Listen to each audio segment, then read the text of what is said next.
1,00,000 మంది శివభక్తులతో కలిసి మహారుద్రాక్ష పూజలో పాల్గొనండి. వెంటనే కాల్ చేసి మీ పేరును నమోదు చేసుకోండి. హాయ్ వ్యూవర్స్, నమస్తే. నేను మీ Yadagiri, financial advisor. Welcome to Suman TV. ఎలా ఉన్నారు? బాగున్నారా? చాలా రోజులైంది కదా మనం వీడియో చేయక. మీరంతా చాలా అడుగుతున్నారు వీడియో చేయండి అని. నాకు కూడా టైం దొరకలేదు కాబట్టి చేయలేదు. చాలా సంతోషం, మీరందరూ కూడా అడ్వైస్ తీసుకొని మీ యొక్క గోల్స్ రీచ్ అయ్యే విధంగా మీ ప్లాన్ చేసుకున్నందుకు. అదేవిధంగా ఇంకొకటి నాకు ఒక బాధ కూడా వేస్తుంది మీతోని. ఎందుకు బాధ వేస్తుంది అని అంటే, మనం ప్రీవియస్ చేసినటువంటి వీడియోస్ అన్నింటిలోనూ చాలా వరకు నేను ప్రతి వీడియోలో మీకు ఏం చెప్తున్నాను, యంగ్ యూత్ అని చెప్తున్నాను. కానీ యంగ్ యూత్ ఎక్కడ కనెక్ట్ అవుతున్నారు? యంగ్ యూత్ అనేవాళ్ళు ఒక 10% కూడా నాతో కనెక్ట్ అవ్వట్లేదు. ఏజ్ గ్రూప్ 25 to 35 వాళ్ళు ఒక 10% కూడా నాతో కనెక్ట్ అవ్వలేదు. అదేవిధంగా 35 to 50 years వాళ్ళు ఒక 30% నాకు కనెక్ట్ అవ్వడం జరిగింది. వాళ్ళకు కూడా ప్లాన్స్ ఇవ్వడం జరిగింది, దాని ప్రకారంగా వాళ్ళు చేసుకోవడం జరిగింది. ఆ రకంగా లేదు. అదేవిధంగా 50 నుంచి 65 years వరకు ఎంతమంది అండి? మనకు ఒక 60% నన్ను వాళ్ళే అప్రోచ్ అవుతున్నారు. ఎందుకు అప్రోచ్ అవుతున్నారు నాకు అర్థం కాలేదు. ఎందుకు అంటే, వాస్తవానికి ఆ స్టేజ్లో వాళ్ళు రిటర్న్స్ తీసుకోవాలి. కానీ ఆ రిటర్న్స్ తీసుకోకుండా అప్పుడు వాళ్ళు ఇన్వెస్ట్మెంట్ కోసం ఆలోచిస్తున్నారు చూసారా, దానికోసం నాకు బాధేసింది. అందుకే ఇవాళ ఏంటంటే, ఏదైనా సరే దీనికోసం ఒక వీడియో చేయాలి, మీకు అందరికి ఒక అవేర్నెస్ కల్పించాలి, ఆ యంగ్ యూత్ అనే దాని గురించి ఒక అర్థం వచ్చే విధంగా ఒక వీడియో చేద్దామనే దానికోసం నేను ఇవాళ నిశ్చయించుకొని ఈ వీడియో చేయడానికి రావడం జరిగింది. అదేవిధంగా యంగ్ యూత్ అని ఎప్పుడైతే నేను చెప్తూ ఉంటానో, ఆ యంగ్ యూత్ పట్టించుకోకుండా, అంటే వారికి ఆ టైంలో ఉన్నటువంటి అది ఏదైతే 25 నుంచి 35 years ఏదైతే ఉంటుందో ఆ టైం అయిపోయి 55-60 yearsకి వచ్చినప్పుడు వాళ్ళు ఇలాగ ఇన్వెస్ట్మెంట్ చేయాలి అంటే ఎంత టైంను వాళ్ళు లూజ్ చేసుకున్నారు, ఎంత టైం వాళ్ళు వేస్ట్ చేసుకున్నారు, ఎంత మనీ వేస్ట్ చేసుకున్నారు, వాళ్ళు ఎంత సంపదను వృధా చేసుకున్నారు అనేది దీన్ని బట్టి అర్థమవుతుంది. అంటే సింపుల్గా చెప్పాలి అంటే, ఆ వీడియోలో నేను ఒక్కొక్కటి చెప్తాను. కొద్దిగా లెంత్ అయినా పర్వాలేదు, మీరు కొంచెం చూసి మీ వీలున్నప్పుడు ఈ వీడియోని చూడండి, మీరు ప్లాన్ చేసుకోండి, మీ జీవితంలో మీరు మంచిగా ఉన్నత స్థాయిలో ఉండాలని చెప్పేసి కోరుకుంటూ వీడియోలోకి వెళ్తున్నాం. సార్, ఇక్కడ చూడండి, money is like flowing A water. అంటే మనకు వాటర్ లాంటిది మనీ. ఆ వాటర్ ఎట్లాగంటే, మనం if you don't give the direction, it's will find its own direction. అంటే మనం ఎప్పుడైతే ఆ వాటర్కి డైరెక్షన్ ఇయ్యమో, ఫర్ ఎగ్జాంపుల్ వర్షం పడింది అనుకుందాం, వర్షంలో వాటర్ వస్తుంది అనుకుందాం, ఆ వాటర్ కాలువ రూపకంగా వచ్చింది అనుకుందాం. ఆ కాలువ రూపకంగా వచ్చిన వాటర్ను మనం ఒక ఆనకట్టగా కట్టి, ఆ ఆనకట్టలో అక్కడ ఉన్నటువంటి ఒక చెరువు లేకపోతే ఒక ప్రాజెక్టు నిర్మించి అక్కడ నీళ్లు స్టోరేజ్ చేసి దాని ద్వారా పంటలకు కానీ, తాగునీటికి కానీ, విద్యుత్తుకు కానీ వినియోగించుకోవడానికి ఉపయోగపడుతుంది వాటర్. జస్ట్ లైక్ సేమ్ అట్లాగే ఈ మనీని కూడా మనం అదే విధంగా యూజ్ చేసుకోకపోతే, ఈ వాటర్ ఎక్కడ వెళ్తుంది? మనం ఒకవేళ అట్లాగా కట్టకపోతే సముద్రంలో వెళ్ళి కలుస్తుంది. సముద్రంలో వెళ్ళి కలిసినప్పుడు ఏమవుతుంది? మన మంచినీరు కాస్త ఉప్పు నీరుగా మారిపోతుంది. అంటే మనం సంపాదించిన సంపద అంతా వృధాగా ఏదైతే ఉంటుందో బూడిదలో పోసిన పన్నీర్ అంటాం చూసారా, ఆ రకంగా మారిపోతూ ఉంటుంది. అందుకనేసి మీరు ఈ మనీని ఏ రకంగా మనం వినియోగించుకోవాలి, ఏ స్టేజ్లో ఎట్లా వాడుకోవాలి అనే దానికోసం ఈ వీడియో ఉంటుంది. దీన్ని కొంచెం మీరు టైం తీసుకొని చూడండి. మనిషి సార్ ఎప్పుడైనా సరే ఎప్పుడేం జరిగేది చెప్పలేం, ఇది మాత్రం మనం అందరికీ తెలిసిన విషయమే. అయినప్పటికీ మనిషి పుట్టినప్పటి నుంచి మరణించే వరకు అతని యొక్క జీవితంలో ఏ స్టేజిలో ఏ బాధ్యతలు నిర్వర్తించాలి, ఏ బాధ్యతలు మనం విస్మరిస్తున్నామో, ఏ రకంగా మనం తర్వాత స్ట్రగుల్ ఫీల్ అవుతున్నాం, దాని గురించి మనం క్షుణ్ణంగా తెలుసుకుందాం. చూడండి, ఇవాళ నేను స్పెషల్గా ఏం చెప్పదలుచుకున్నాను అంటే, రిటైర్మెంట్ పర్పస్లో నేను చెప్పదలుచుకున్నాను. ఎందుకోసం అని అంటే, ఇవాళ ఎర్న్ చేసి లాస్ట్కి ఒక స్టేజ్కి వచ్చిన తర్వాత వాళ్ళకు ఒక ఏజ్ అయిపోయిన తర్వాత వాళ్ళకి ఎర్నింగ్ ఉండదు. ఆ టైంలో వాళ్ళు ఒకరి మీద డిపెండ్ అయి ఉంటారు. డిపెండ్ అయినప్పుడు ఏ రకమైనటువంటి సిచ్యువేషన్స్ ఉంటాయో దాంట్లోకి వెళ్ళే ముందు ఇక్కడ చెప్తున్నాను. చూడండి సార్, ఎన్ని టైప్స్ ఆఫ్ పెన్షన్స్ ఉంటాయి? 4 types of pensions is provision. ఏమేమి ఉన్నాయి? సోషల్ సెక్యూరిటీ పెన్షన్ అంటే ఇది ఎవరు ఇస్తారు? గవర్నమెంట్ అనేది సోషల్ సెక్యూరిటీ పెన్షన్ అనేది ప్రొవైడ్ చేయబడుతుంది. ఎవరికి ఇస్తుంది? ఎవరైతే ఏజ్ 60 అండ్ అబోవ్ ఉంటారో వాళ్లకు ఇవాళ గవర్నమెంట్ ఒక్కొక్క స్కీమ్ ఒకరికి 2,000 అని, ఒకరికి 4,000 అని, ఇట్లా రకరకాలుగా స్కీమ్స్ ఉంటాయి కదా, ఆ రకంగా వాళ్ళ ఇవ్వడం జరుగుతుంది. సోషల్ సెక్యూరిటీ స్కీమ్స్ అంటే అది వాళ్ళకి ఎలాంటి ఏమి ఆధారం ఉండదు కాబట్టి అలా ఏజ్ అయిపోయినటువంటి వారికి, ఎలాంటి ఇన్కమ్ లేనటువంటి వారికి ఇది ఇస్తారు. రెండోది ఏంటి అని అంటే ఆక్యుపేషనల్ గ్రాంట్ పెన్షన్ ఏదైతే ఉంటుందో, ఇక్కడ మనకి ఇండియన్ గవర్నమెంట్ ఏం చేసిందంటే సెక్టార్లో ఏవైతుందో స్టాప్ చేయబడ్డది. ఎప్పుడు 2004లోనే ఈ ఆక్యుపేషనల్ పెన్షన్ కూడా స్టాప్ చేయబడ్డది. అంటే 2004 కన్నా ముందు ఎవరైతే మన ఇండియన్ గవర్నమెంట్ దాంట్లో వర్క్ చేస్తున్నారో వాళ్ళు గవర్నమెంట్ ఎంప్లాయీస్ అయినటువంటి వాళ్ళకు పెన్షన్ ప్రొవిజన్ అనేది ఉండేది. అంటే వాళ్ళు రిటైర్మెంట్ అయిన తర్వాత వాళ్ళకు ఒక పర్సంటేజ్ ఆఫ్ అమౌంట్ వాళ్ళకు రెగ్యులర్గా వాళ్ళకి లైఫ్ టైం ఇస్తూ ఉంటారు. తద్వారా వాళ్ళ యొక్క లైఫ్ను ముందు నడచడానికి ఆస్కారం ఉంటుంది. ఇంకొకటి ఏంటి, మూడోది వచ్చేసి చైల్డ్ సపోర్ట్ పెన్షన్. అంటే ఇవాళ చాలామంది చైల్డ్ సపోర్ట్ పెన్షన్ మీదే ఆధారపడి ఉన్నారు.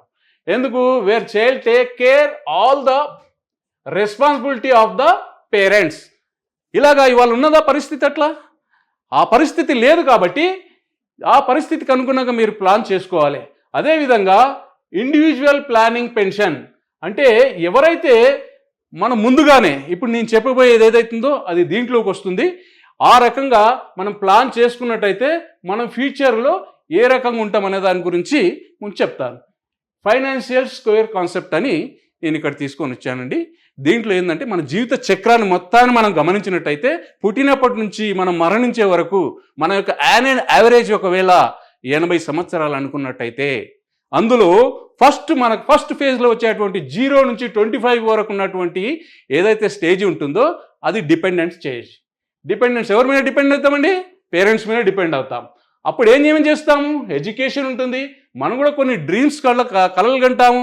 ఆ తర్వాత 25 ఇయర్స్ వచ్చేటప్పటికి లవ్లో పడతాము. అదేవిధంగా పెళ్ళిళ్ళు అలా జరుగుతూ ఉంటుంది. ఆ స్టేజ్కి ఈ స్టేజ్లో టోటల్ మన దగ్గర ఇన్కమ్ ఏముండదు. 25 సంవత్సరాలు మనం డిపెండెన్సీ ఉంటాం. పేరెంట్స్ మీద మనం డిపెండ్ అయి ఉంటాం.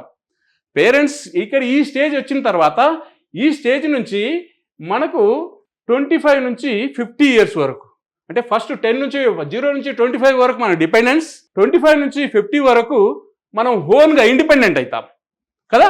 ఎప్పుడైతే 25 ఇయర్స్ అవుతుందో మనం ఎప్పుడైతే యాజ్ పర్ మనకు ఇండియన్ లా ప్రకారంగా మేజర్ కింద మనకు ఏదైతే ఉంటాం కాబట్టి ఇండిపెండెన్స్ కింద 18 ఇయర్స్కే మేజర్, కానీ 25 ఇయర్స్ వరకు కూడా పెన్షన్ ప్రొవిజన్లో 25 ఇయర్స్ ఉంటుంది కాబట్టి 25 ఇయర్స్ కంప్లీట్ అయినాక వాళ్ళు ఇండిపెండెన్స్గా ఉంటారు. ఇండిపెండెన్స్ అయిన తర్వాత అప్పుడు మనం ఏం చేస్తామండి? జాబ్ చేస్తాం, లేదా బిజినెస్ చేస్తాం, లేదనుకుంటే ఏదైనా సెల్ఫ్గా ఏదైనా డిసిజన్ తీసుకొని మనం బిజినెస్ చేసుకోవడానికి అలాగా చేస్తూ ఉంటాం. ఇదే క్రమంలో మనకు మ్యారేజ్ కూడా అవుతుందండి.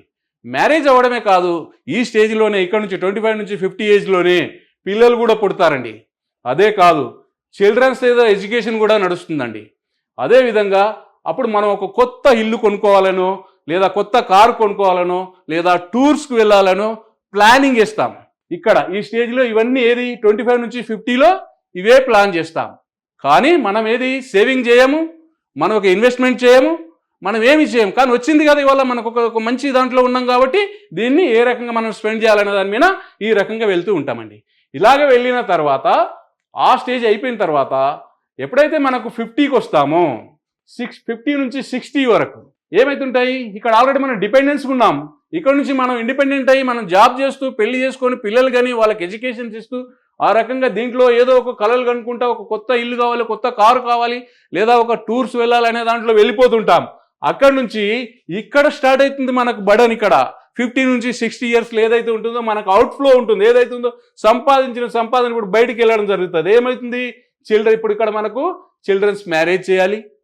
మనకు అప్పుడు 50 ఇయర్స్ వస్తాయి, పిల్లలకు కూడా 20-25 ఇయర్స్ వస్తాయి కదా. ఆ టైంలో పిల్లల మ్యారేజ్ కోసం చూస్తాం, పిల్లలను సెటిల్ చేయాలని చూస్తాం, పిల్లల హయ్యర్ ఎడ్యుకేషన్ కోసం చూస్తూ ఉంటాం. అదేవిధంగా చైల్డ్ ఏదైతే ఉంటుందో వాళ్ళకు ఏదైతే బేబీ వాళ్ళకి ఎవరైతే ఉంటారో వారి కోసం చూస్తాం. తర్వాత ఫారెన్ టూర్స్ కోసం మనం ఇక్కడ చూస్తూ ఉంటాం. అంటే ఇక్కడ ఈ స్టేజ్కి వచ్చేటప్పటికి ఇవన్నీ బర్డన్స్ ఇక్కడ కనపడతాయి, మన ముందు ఉంటాయి. ఇవన్నీ ఎవరికి? పిల్లల కోసం పెళ్ళిళ్ళు చేయాలి, చిల్డ్రన్ సెటిల్ చేయాలి, హైయర్ ఎడ్యుకేషన్కి ఇవ్వాలి, లేదా వీళ్ళని ఏ రకంగా చూడాలనేటువంటి ఈ బాధ్యతలు అనేవి ఇక్కడ ఉంటాయి మనకు. ఈ బాధ్యతలు అనేవి ఉంటాయి. ఈ బాధ్యతలు మనం మామూలుగా నెరవేర్చేస్తాం, ఏదో ఒక కష్టపడి నెరవేర్చేస్తాం.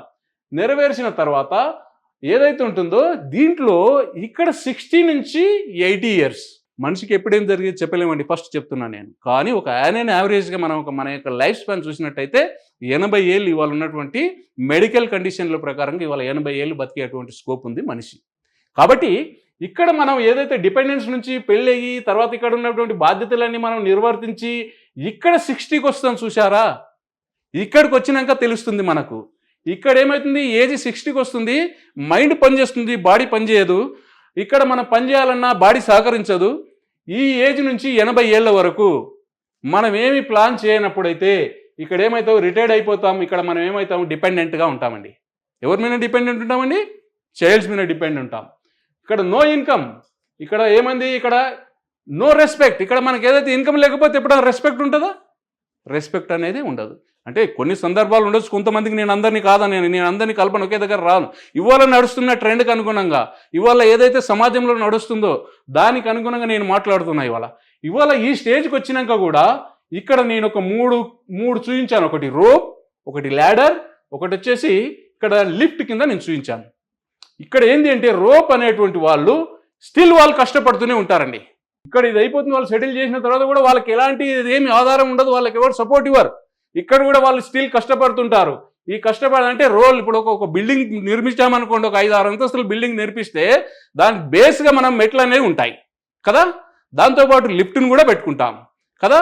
ఇలా కాకుండా ఈ పర్సన్ యొక్క పరిస్థితి ఏంటంటే 6 అంతస్తుల బిల్డింగ్ను రోప్తో ఎక్కే విధంగా ఉండేటట్టు ఉంటుంది ఈ పరిస్థితి. 6 అంతస్తుల బిల్డింగ్ మనం రోప్తో ఎక్కగలుగుతామండి, ఎంత కష్టంగా ఉంటుంది, కష్టంగా ఉంటుంది కదా.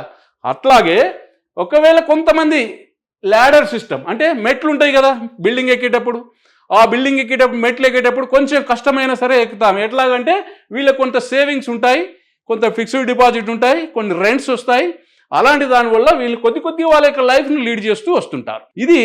ఈ రకంగా లీడ్ చేస్తూ వచ్చేస్తుంటారు. ఇక్కడికి ఇది అయిపోతుంది. లిఫ్ట్ అంటే ఏంటి, మనం 7 అంతస్తులు 6 అంతస్తుల బిల్డింగ్ ఎక్కాలంటే హ్యాపీగా ఎలాంటి ఆయాసం లేకుండా ఎక్కాలి అని అంటే ఆ లిఫ్ట్ని సమకూర్చుకున్నాం. ఎప్పుడు సమకూర్చుకున్నాం, కట్టినప్పుడే దానికి ఒకటి చేసి సమకూర్చుకున్నాం. అదేవిధంగా సేమ్ థింగ్ ఇక్కడ మనం ఒక 20-25 ఇయర్స్లో మన ఇన్వెస్ట్మెంట్ స్టార్ట్ చేసి ఉంటే, మనం ఫ్యూచర్ ప్రొవిజన్ కోసం చేసినట్టయితే ఇవాళ మనం 60 ఇయర్స్కి వచ్చినప్పుడు లిఫ్ట్లో వెళ్తే ఎంత హాయిగా ఉంటుందండి. మనకు పైన ఫ్యాన్ తిరుగుతుంది, కింద మనం చూస్తుంటే పైకి ఎక్కుతూ ఉంటాం కదా, ఎలాంటి అలసట లేకుండా వెళ్ళిపోతుంటాం. ఆ రకంగా మన యొక్క జీవితం అనేది నడుస్తూ ఉంటుందండి. కాబట్టి ఈ 80 ఏళ్ళు వచ్చే వరకు కూడా మనకు ఏదైతే ఉంటుందో హ్యాపీగా ఉండాలి అని అంటే మనం ఏం చేయాలి అంటే ఫస్టే ప్లాన్ చేసి ఉండి ఆ తర్వాత మనకు ఏవైతే ఉన్నాయో హ్యాపీగా మన యొక్క లైఫ్ని లీడ్ చేసే విధంగా ఉండాలి. అదేవిధంగా ఇంకొకటి ఉంది, ఈ స్లైడ్ చూపిస్తాను నేను. ఫైనాన్షియల్గా ఏదైతే ఉంటుందో అదే స్లైడ్ను ఇక్కడ నేను కొంచెం వివరంగా వివరించాను. ఇక్కడ ఫైనాన్షియల్ స్క్వేర్ ఏదైతే ఉందో దీంట్లో ఏమవుతుందో ఏజ్ ఎప్పుడైతే మనకు 0 to 25 ఇయర్స్లో వచ్చినప్పటికీ ఎడ్యుకేషన్, తర్వాత ఇక్కడ ఎవరైతే ఉంటారో పేరెంట్స్ యొక్క సపోర్ట్, ఇక్కడ మనం ఏదైతే ఉంటామో దాంట్లో మనం డిపెండెన్స్ అయ్యి ఉంటామన్నమాట. ఎప్పుడు ఏజ్ 0 to 25. 25 నుంచి 50 వరకు వచ్చేటప్పటికి సేమ్ అక్కడ చెప్పినవే. ఇక్కడ అంతా మనం ఒక బిజినెస్ చేసుకోవడం, జాబ్ చేయడమా, పెళ్లి చేసుకోవడం, తర్వాత ఇల్లు తీసుకోవడం, కార్ తీసుకోవడం, టూర్ తీసుకోవడం, ఇట్లాగా వెళ్తూ ఉంటాం. ఇక్కడికి వచ్చినప్పటికి 50 నుంచి 60కి వచ్చేటప్పటికి మనకు ఏదైతే ఉంటుందో పిల్లలను మనం హైయర్ ఎడ్యుకేషన్ చేయించి, మ్యారేజ్ చేయించి, తర్వాత వాళ్ళు ఒక సెటిల్ చేసే విధంగా ఇక్కడ చేస్తాం. ఇక్కడికి వచ్చినప్పుడు మనకి ఇన్కమ్ అనేటువంటిది 0 అయిపోతుంది. ఈ 0 అయినప్పుడు 60 నుంచి 80 వరకు ఉన్నప్పుడు నో ఇన్కమ్, తర్వాత డిపెండెన్సీగా ఉంటాం. తర్వాత ఇంకేమవుతుందని అంటే మనం ఒక డిగ్నిటీ లేకుండా ఉంటాం. మనకి ఇన్కమ్ లేనప్పుడు ఎప్పుడైతే లేదో అప్పుడు డిగ్నిటీ లేదు కదా, మనకు అక్కడ విలువనే ఉండదు. కాబట్టి ఆ రకంగా మారిపోతూ ఉంటుందండి. అందుకని నేను చెప్పేది ఏంటంటే మీరు 80 ఇయర్స్ మరి 60 ఇయర్స్కి వచ్చే వరకు మీరు రిటైర్మెంట్ ప్లాన్ చేసినట్టయితే మీ యొక్క లైఫ్ను మంచిగా లీడ్ చేయాలి అని అనుకుంటే బిఫోర్గా 20-25 ఏజ్లో ఉన్నప్పుడే మీరు ప్లాన్ చేసుకున్నట్టయితే ఇక్కడ ఉన్నటువంటి దాని ప్రకారంగా ఏదైతే ఉంటుందో రోప్ సిస్టంలో, తర్వాత ల్యాడర్ సిస్టంలో, లిఫ్ట్ సిస్టంలో మీకు ఏం కావాలో అది మీరే డిసైడ్ చేసుకొని ఉన్నట్టయితే దాని ప్రకారంగా మీరు ముందుకు వెళ్ళగలుగుతారు. మీ యొక్క ఫ్యామిలీలను మీ యొక్క లైఫ్ను, ఇండిపెండెన్స్ లైఫ్ను వృద్ధాప్యంలో ఇండిపెండెన్స్గా మీరు లైఫ్ని లీడ్ చేయగలుగుతారు. ఇంకొక సాడ్ రియాలిటీ ఏంటి అని అంటే ఇక్కడ నేను చెప్తున్న స్టాటిస్టిక్స్ ఏదైతే ఉంటుందో నాకు చెప్తున్నా. నేను ఇందాక మీకు ఏం చెప్పాను, నేను ఫస్ట్ వీడియోలో నన్ను అప్రోచ్ అయిన వాళ్ళు 25 నుంచి 30 ఏజ్ గ్రూప్ వాళ్ళు 10% మాత్రమే నన్ను అప్రోచ్ అవ్వడం జరిగింది. 35 నుంచి 50 వాళ్ళు ఒక 30% నాకు అప్రోచ్ అవ్వడం జరిగింది. 50 నుంచి 65 వాళ్ళు 60% అప్రోచ్ అవ్వడం జరిగింది. సేమ్ ఇక్కడ కూడా అదే కనపడుతుంది చూడండి. ఇక్కడ ఏదైతే ఉంటుందో 63% ఎవరైతే ఉన్నారో dependent on child and child మీద మనకు డిపెండెంట్ అయి ఉన్నారండి ఆఫ్టర్ 60 yearsలో. 63% మా చైల్డ్ చూసుకుంటున్నా అంటే మా పిల్లలు నన్ను చూసుకుంటారు అనేదానికి అలాగున్నారు. 23% స్టిల్ వర్కింగ్ అనమాట. వాళ్ళు ఇంకా వాళ్ళు సర్వైవల్ కావాలంటే వర్క్ చేయాలి. ఈ రకంగా దీన్ని 23% ఇంకా వర్క్ చేస్తున్నారండి. ఎప్పుడు 60 years అబోవ్ అయిన తర్వాత. అదేవిధంగా 8% ఎవరైతే ఉన్నారో వీళ్ళు బిగ్గింగ్ చేస్తున్నారు, అంటే అడుక్కుంటున్నారండి. రోడ్లపైన ఎక్కడైనా సరే అడుక్కుంటున్నారు 8%. ఓన్లీ 5% మాత్రమే ఇండిపెండెంట్గా వాళ్ళ యొక్క లైఫ్ని లీడ్ చేయడానికి వాళ్ళు ఒక ప్లాన్ చేసుకున్నారండి. ఈ ప్లాన్లో కూడా ఒక 1% మాత్రమే వాళ్ళు ఒక హెల్తీగా ఉన్నారు. ఎట్లా? అనిల్ అంబానీ, ముఖేష్ అంబానీ, రతన్ టాటా, ఇట్లా ఎవరైతే ఉంటారో పెద్ద పెద్ద వాళ్ళు ఉంటారు కదా, అలాగా ఓన్లీ 1%. మన పాపులేషన్ ఎంత అండి? 148 కోట్లు దాదాపుగా. ఇందులో 1% ఆఫ్ ద పీపుల్స్ మాత్రమే వెల్దీగా ఉన్నారు. ఒక 5% ఆఫ్ పీపుల్స్ మాత్రమే ఇండిపెండెంట్గా వాళ్ళ యొక్క లైఫ్ని లీడ్ చేయడానికి వాళ్ళకు సరిపోయినటువంటి సంపద సమకూర్చుకున్నారు. 8% బిగ్గింగ్ చేస్తున్నారు. అదేవిధంగా 23% ఇంకా స్టిల్ వర్కింగ్లో ఉన్నారు. అంటే వాళ్ళు ఏజ్ అయిపోయినా కూడా ఎనీ కాస్ట్ పని చేయక తప్పదు. పని చేస్తేనే వాళ్ళకు వాళ్ళ యొక్క రోజు గడుస్తూ ఉంటుంది. అలాగా 63% ఇక్కడ చైల్డ్ మీద డిపెండ్ అయి ఉన్నారండి, అంటే పిల్లల మీద డిపెండ్ అయి ఉన్నారు. ఈ డిపెండెన్సీ ఇవాళ నేనేం చెప్తున్నా, మీది అయిపోయింది, వదిలేయండి. ఇప్పుడున్న పిల్లలకు మీరు చెప్పండి, ఇప్పుడున్న పిల్లలు ఆలోచించండి. 25 నుంచి 35 ఏళ్ల వయసు ఇది గోల్డెన్ పీరియడ్. ఈ పీరియడ్లో మీరు యొక్క సేవింగ్స్ కానీ ఇన్వెస్ట్మెంట్ కానీ చేసుకోకపోతే రేపొద్దున మీకు చాలా ఇబ్బందులు వస్తాయి. ఆ ఇబ్బందులు ఎలాంటి ఇబ్బందులు వస్తాయి అంటే చెప్పరాని ఇబ్బందులు ఉంటాయి. ఇప్పుడే నేను చెప్తున్నాను, ఎందుకంటే ఇవాళ ఎక్కడ కూడా జాబులు గ్యారంటీలు లేవు. ఒకవేళ జాబులు ఉన్నా ఎప్పుడు పోతున్నాయో తెలియట్లేదు. అలాంటి సిచ్యువేషన్లో మీరు సంపాదిస్తున్నప్పుడు మీరు పక్కకేసుకోకపోతే మీరు పరిశాన్ అవ్వక తప్పదు.